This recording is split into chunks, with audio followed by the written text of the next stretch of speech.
Hey there folks, welcome to Spectrum Pulse. We talk about music, movies, art and culture, and it's Billboard Breakdown.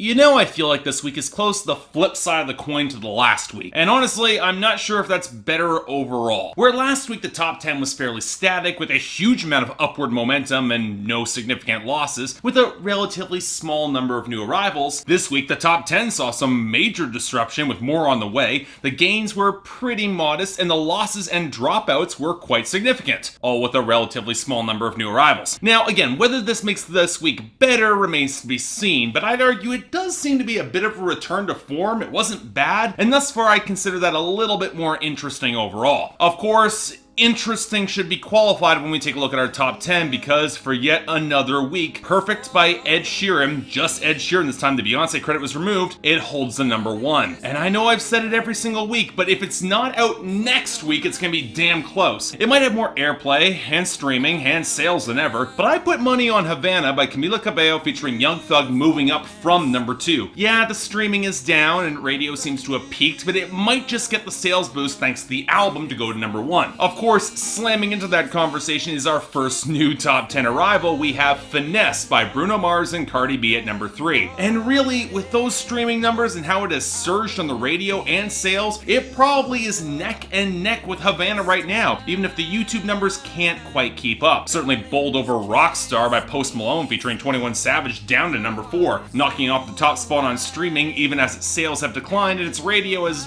wavered all week. Now, it's not quite the same case for No Limit by G-Eazy featuring A$AP Rocky and Cardi B at number 5. Yeah, the sales there aren't good, but it's facing the bizarre case of so many radio hits declining past it that it actually kept its spot. Now, Thunder by Imagine Dragons is not one of them, even despite being down to number 6. Most because even as its radio and sales have declined, it's really all it has right now. It's still pretty high up, and nor was Halsey's Bad at Love down to number 7. Still gaining off the radio, but not enough of a sales margin to get any higher. Hell, nor was Too Good at Goodbyes by Sam Smith down itself to number 8 as it hit its radio peak with weaker streaming and sales to boot. And then we've got our second new top 10 entry and one I will not bet will last, Filthy by Justin Timberlake at number 9. Now I'll be talking about this song at length a little bit later, but suffice to say it got there on big sales and impressive amounts of radio pickup. Although given its tone and sound, I can't imagine it's getting high call-out scores, and I don't think it'll last once the hype fades. And that then leaves us with Motorsport by Migos featuring Nicki Minaj and Cardi B at number 10, which even as it declines across streaming and sales, the radio seems to be finally getting on board, but really, too little, too late. And on that promising statement are losers and dropouts. And we had some big ones in the latter category, most of which have finally hit the end of their run, like Look What You Made Me Do by Taylor Swift, or What About Us by Pink, or Fuck Love by XXXTentacion featuring Trippie Redd, or just sputtering out early like Light It Up by Luke Bryan, or Dust Till Dawn by Zayn and Sia. And really, the majority of these suck, so good riddance. And I'm generally okay with most of our losers here too, starting off with the gains that are just running out of steam, like Juice by Yo Gotti back down to 100, or Mayores by Becky G featuring Bad Bunny to 94, or Crippy Kush by Farruko, Nicki Minaj, Bad Bunny, 21 Savage, and Russian down to 89. Man, not a good week for Bad Bunny here. Then we got songs with a little bit more longevity that are just sputtering out. I'll Name the Dogs by Blake Shelton to 66, 1-800-273-8255 by Logic featuring Alessia Cara and Khalid to 44, and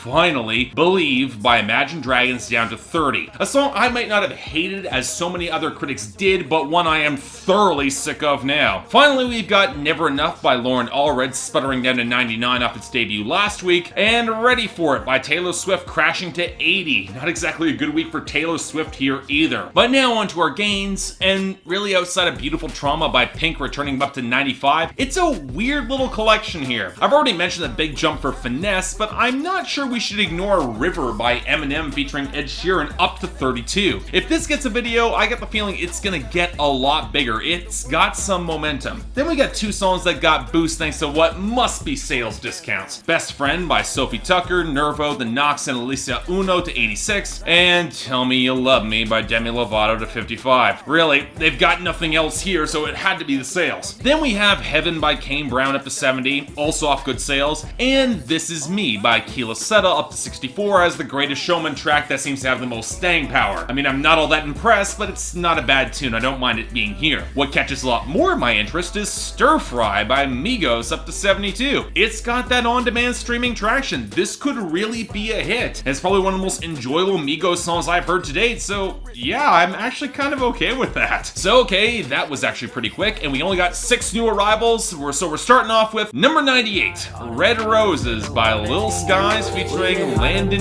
Cube. I got money on my mind, I be stacking my green. Shawty say she like my style, I be dripping with ease. Please don't send me naked pictures, I don't like the BT. Say she got that super soaker, well girl, just let me see.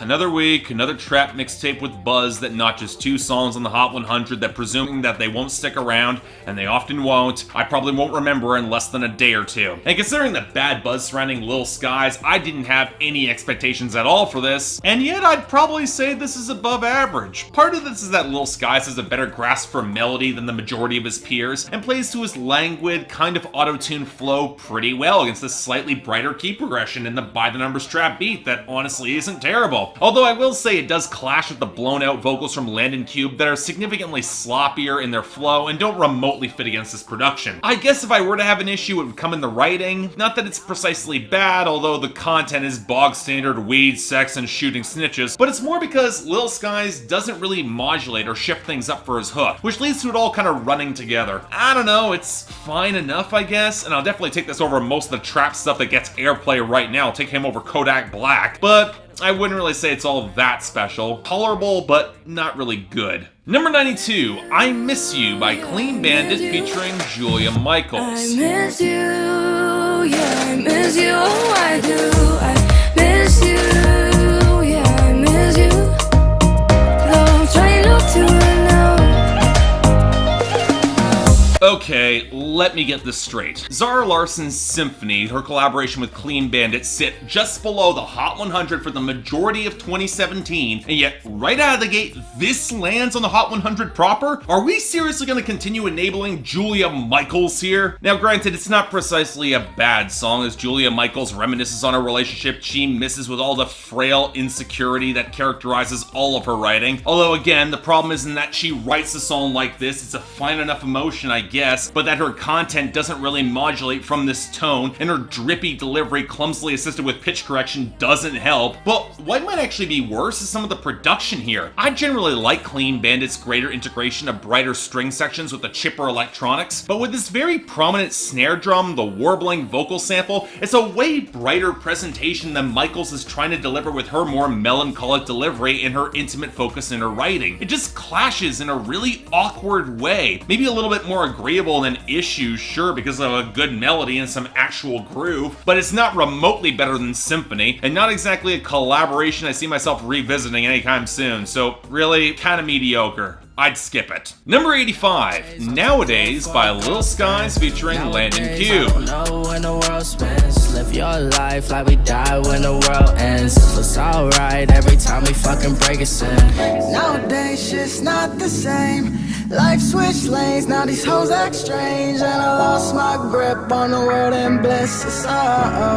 So this is the second time I've heard Lil Skies, and again, I'm not sure why there's been so much negative backlash, because this isn't half bad either. I might like this more. Yeah, I don't really like the faster flow on the pre-chorus. It spoils a pretty decent bounce going into the hook, but I dig the clear synth line playing off the piano and the warping G-funk textures touching against the trap skitter. The instrumentation's actually really good. It fits the slightly unsteady vibe of distrust that permeates a world that was flipped by success for these guys. Again, I'm not exactly wowed by any of the content or bars, but with Landon Cube downplaying to match Lil Skies' intensity and a pretty good flows here, this is very listenable, probably even likable. Yeah, like with Red Roses, I don't mind this at all. Pretty solid, I'd take it. Number 82, For You, 50 Shades Freed by Payne and Rita Ora.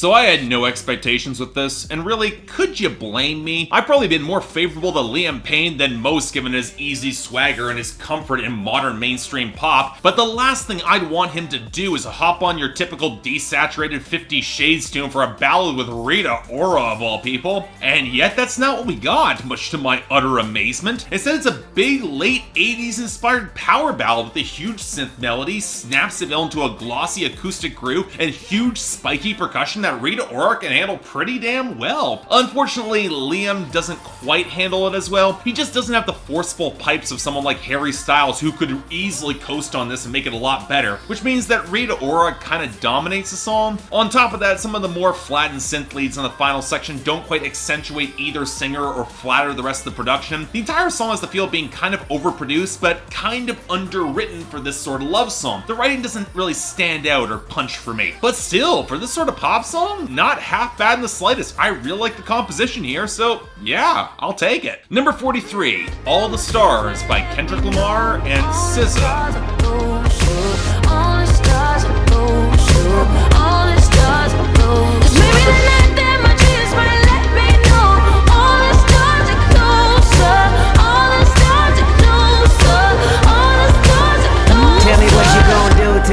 So buzz going into this song was muted, to say the least. I mean, given how damn great Dubs in the Wind was on SZA's Control, I was surprised that this collaboration wasn't getting the same hype, and yeah, I kinda see why. This is the lead-off single of the Black Panther soundtrack, and with a thicker synth groove and the strings, which actually comes from a Flume sample, believe it or not, it's a lot more reminiscent of the pop songs where Kendrick Lamar always seems to tune out a little bit. Although I will say his verse is a little bit tighter here, and after the beat gets a little bit heavier for the hook, the song actually manages to get some momentum. Where things get a little bit dicier for me comes in the writing, and look, I can appreciate that SZA and Kendrick probably weren't allowed to get more specific or interesting, and the distrustful paranoia and any possible connection might hold some parallels to how Wakanda embraces the wider world, but it does feel kind of thinner than it probably should. It feels like a soundtrack song. I don't know, it's not really bad, but I'm not really grabbed by it either, and from a Kendrick or SZA song, that's kind of a problem. And finally, number 9,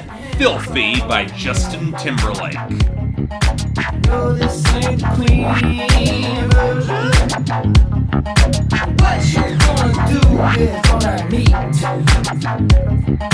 Cook it up for me and serve it. This has been long in coming, and when I say that, I mean the backlash en masse towards Justin Timberlake, because he skated away from real consequences for a very long time. It wasn't his career that suffered with the Janet Jackson stunt, even if it was pre-planned in 2004, he certainly left her to twist in the wind, or the audacity of dissing Prince with Give It To Me in 2007, mostly because his music and his charisma have been potent enough to just get past all of it. But at the same time, you know that the second he slipped up, there were plenty of people with knives out if he failed, and for so many, Filthy was that moment they were waiting for. That's when they turned. Indeed, I was getting messages ahead of time gleefully wanting me to tear this song apart, and yet I'm not gonna do that. Yeah, I'll be in the minority on this. I don't hate this song nearly as much as so many people do, most cause, ironically, it reminds me a lot of a modern Prince song with a jagged, funky bass playing against the loud, warping synth, the tight beat, and the howls of guitar. I actually kinda like the instrumental here. Now, I will say that the more the stuttering, keening noises disrupt the back half of the song, the less it works, and I'm not wild about how the more bombastic guitar segments are shoved in, particularly on the bridge. The production doesn't really blend them well, and when you consider that Timberlake is interpolating the vocal melody line for Gin and Juice on the verses and not really doing it well, or that the lyrics aren't precisely interesting or filthy enough to earn that title. Okay, look, I'll be the first to say it's not a good song, but for me, it's kind of tolerable, and it certainly leaves me curious to see what the hell will happen on that upcoming release. It is at least an interesting sort of track. I will give Justin Timberlake that. But no, for me, not the worst of the week. That goes to I Miss You by Clean Bandit and Julia Michaels, which might come together more on the compositional level, but doesn't connect with its writing or cohesive whole nearly as well. As for the best, you know, I was tempted to give it to a Lil Skies track, but I think it's going to For You 50 Shades Free by Liam Payne and Rita Ora. Not only one of the best songs from the entire damn movie franchise, but probably the most interesting thing Rita Ora has ever made, and a pretty damn good pop song to boot. Not great, but certainly likable. I'll take this most weeks. And considering next week, given the sales stats, we're probably going to get a bunch from Camila Cabello, well, stay tuned for that. But until then, I'm Mark, you're watching Billboard Breakdown on Spectrum Pulse, and I'll see you next time.